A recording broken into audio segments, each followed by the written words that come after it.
जय श्री राम, जय माता दी। शिव ज्योतिष कार्यालय में एक बार फिर आप सभी का बहुत बहुत स्वागत है। तो आज एकादशी के व्रत में क्या नियम करना चाहिए, क्या नियम होता है, और साथ में भाद्रपद शुक्ल पक्ष की एकादशी जो 29 अगस्त को है, आज ये कथा भी आपको एकादशी की सुनाएंगे और साथ में नियम क्या है ये भी आपको बताएंगे। तो एकादशी का जो व्रत करने वाले भगत हैं उन्हें दशमी के दिन, एकादशी से एक दिन पहले शाम के समय चावल नहीं खाना चाहिए, साथ में मसर की दाल ये भी यूज नहीं करना चाहिए और ब्रह्मचर्य का पालन करना चाहिए विशेष तौर पर। तो एकादशी का व्रत कथा, आप एकादशी के दिन ब्रह्म मुहूर्त में उठकर स्नान करें, भगवान नारायण का ध्यान करते हुए आप स्नान करें।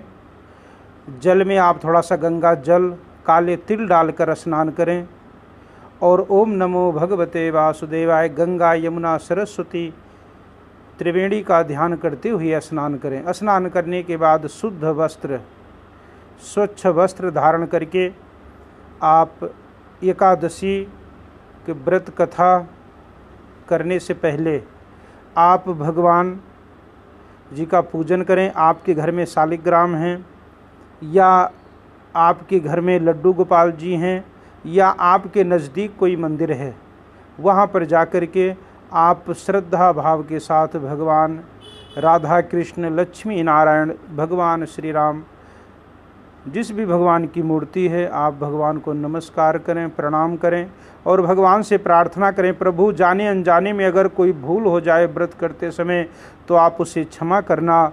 और उपवास का मतलब ही है कि आज के दिन हमें भगवान के नाम के नज़दीक ही रहना है, भगवान से दूर नहीं होना है, भगवान के नज़दीक रहना है। तो भगवान नारायण से प्रार्थना करते हुए आप एकादशी व्रत कथा को करें या सुने। उसके बाद में जैसे आप नवरात्रि के व्रत करते हैं, हो सके तो आप दूध इलायची खा करके व्रत करें, नहीं आप फल ले लीजिए, और नहीं तो जैसे आप नवरात्रि के व्रत करते हैं इसमें अनाज नहीं खाना होता है, देसी घी, आलू, दड़ाऊ का आटा इत्यादि सभी वस्तुएं आप यूज कर सकते हैं खाने में अपने। तो कम से कम खाना है और कम से कम बोलना है। बोलना है तो भगवान का नाम ही बोलना है। तो आओ एकादशी का व्रत की कथा जो है आपको आज सुनाते हैं। तो भाद्रपद शुक्ल पक्ष की एकादशी है। इस एकादशी का नाम है वामन एकादशी। कहते हैं राजा युधिष्ठिर भगवान कृष्ण से प्रश्न किए, बोले प्रभु भाद्रपद शुक्ल पक्ष की जो एकादशी है इसका नाम क्या है, और इस एकादशी के देवता कौन से हैं, और इस एकादशी की विधि क्या है, और जो व्रत करता है उसे क्या फल मिलता है। हे भगवान आप मुझे विधि पूर्वक सुनाइए। तो भगवान कृष्ण कहते हैं कि हे राजन, स्वर्ग मोक्ष को देने वाली, सब पापों को हरने वाली परम पवित्र वामन एकादशी की कथा मैं तुमसे कहता हूँ। हे राजन, इसको जयंती एकादशी भी कहते हैं, क्योंकि भगवान नारायण ही वामन के रूप में राजा बलि के घर में आए थे भिक्षा लेने के लिए। तो भगवान वामन का जो एकादशी है इसे जयंती एकादशी भी कहते हैं। भगवान कृष्ण कहते हैं कि हे राजन, इसके सुनने मात्र से सब पाप दूर हो जाते हैं। अश्वमेध यज्ञ का फल भी इसके व्रत से बड़ा नहीं है। इस जयंती एकादशी का व्रत पापियों के पापों को दूर करने वाला है। जिन वैष्णवों ने भाद्रों के महीने में वामन देव जी का पूजन कर लिया, उसने मानो त्रिलोकी का पूजन कर दिया हो। अब वामन भगवान की मूर्ति आपको कहीं नहीं मिलेगी, इसलिए आप भगवान राधा कहते हैं, जो भगवान कृष्ण हैं, भगवान लक्ष्मी नारायण हैं, यही भगवान वामन भी हैं। तो आप भगवान कृष्ण का पूजन करें। श्री कृष्ण बोले, हे राजा शार्दूल, पापों को दूर करने वाली कथा को सुनो। हे राजन, पहले त्रेता युग में बलि नाम का एक दैत्य था। वो भक्ति में तत्पर होकर नित्य प्रति, भगवान कहते हैं कि वो मेरा पूजन करता था, परंतु उस महात्मा ने इंद्र से बैर करके मेरा दिया हुआ इंद्रलोक इंद्र से जीत लिया। इस बात को देखकर सब देवताओं ने एक चित्त होकर विचार किया कि भगवान के पास चलकर ये सब वृतांत कहना चाहिए। फिर देवता और ऋषियों को लेकर इंद्र प्रभु के पास गए, सुंदर वचनों से मेरी स्तुति की और देवताओं के साथ बृहस्पति जी ने मेरा अनेक बार पूजन किया। इसलिए मैंने 5वां अवतार वामन रूप से धारण किया। संपूर्ण ब्रह्मांड जिसमें स्थित हैं ऐसे उग्र रूप धारी किया वामन ने सत्य में तत्पर राजा बलि को जीत लिया। क्योंकि राजा बलि बहुत बड़े धर्मात्मा थे, बहुत बड़े दानी थे, लेकिन ये थे दैत्य कुल से। तो इन्होंने इंद्र का जब इंद्रासन छीन लिया, अब सभी देवता बड़े चिंतित हुए कि क्यों देवताओं के राजा इंद्र हैं। अब सभी लोग भगवान के पास गए तो भगवान ने कहा, कोई बात नहीं, मैं इंद्र का राज्य वापस दिलाऊंगा। तो भगवान विष्णु जी ने वामन अंगुल का अपना रूप धारण कर लिया। छोटा सा बालक का रूप धारण करके राजा बलि के दरवाजे पर पहुंच जाते हैं। और वहां पर राजा बलि के पास पहुंचे तो जा करके बोला, भिक्षाम देहि। एक कमंडल हाथ में होता है। राजा बलि कहने लगा, महाराज ब्राह्मण देवता, आप बोलिए क्या मांगना चाहते हैं। तो राजा बलि से वामन भगवान कहने लगे, राजन, मैंने सुना है कि आप बहुत बड़े धर्मात्मा हैं, बहुत बड़े दानी हैं, तो मैं आपसे कुछ दान लेने आया हूँ। बोले, बताइए क्या लेना चाहते हो। बोले, हमें कुटी बनाने के लिए केवल 3 पग भूमि दान दे दीजिए। अब राजा बलि को इस बात का पता नहीं है कि ये वामन रूप में छोटा सा बालक ये कौन है। तो युधिष्ठिर बोले कि आपने वामन रूप से असुर बलि राजा को कैसे जीत लिया।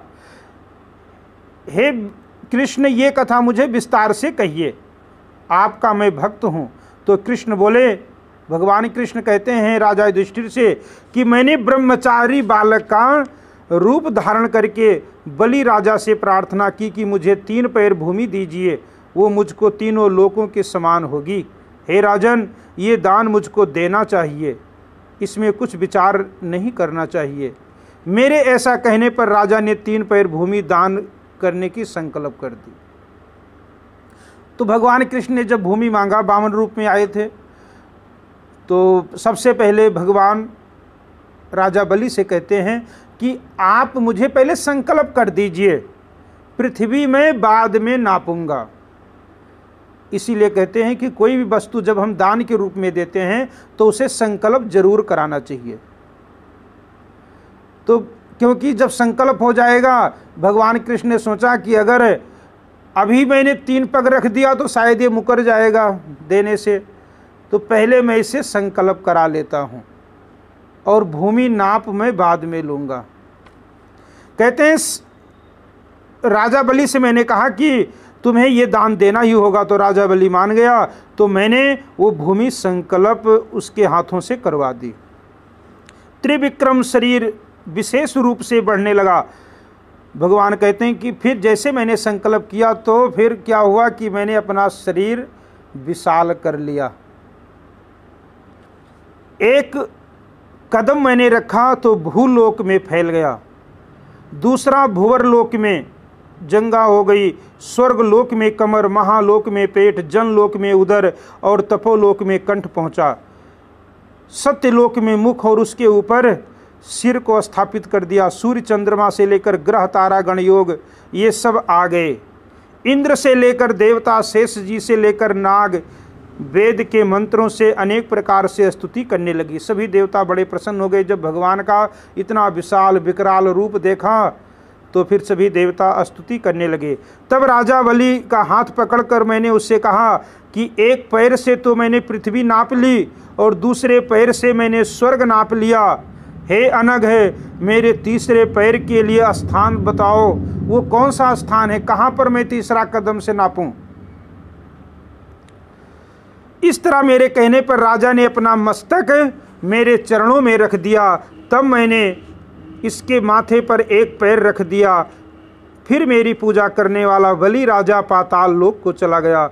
उसको नम्र देखकर मैं प्रसन्न हो गया और उससे कहा, हे राजा, मैं सदा तुम्हारे समीप रहूँगा। मेरी एक मूर्ति बलि राजा के आश्रम में निवास करती है और दूसरी मूर्ति क्षीर सागर में शेष जी के ऊपर शयन करती है। जब कार्तिक की एकादशी आती है वहाँ तब भगवान शयन करते हैं। इस बीच में जो पुण्य किया जाए वो सब पुण्यों से उत्तम होता है। कहते हैं ये जो चतुर्मासा चल रहा है इसमें जो भी भगवान का भजन कीर्तन पूजन किया जाता है ये श्रेष्ठ फल देने वाले हैं। जो मनुष्य पापों को हरने वाली इस कथा को सुनता है उसको 1000 अश्वमेध यज्ञ का फल मिलता है।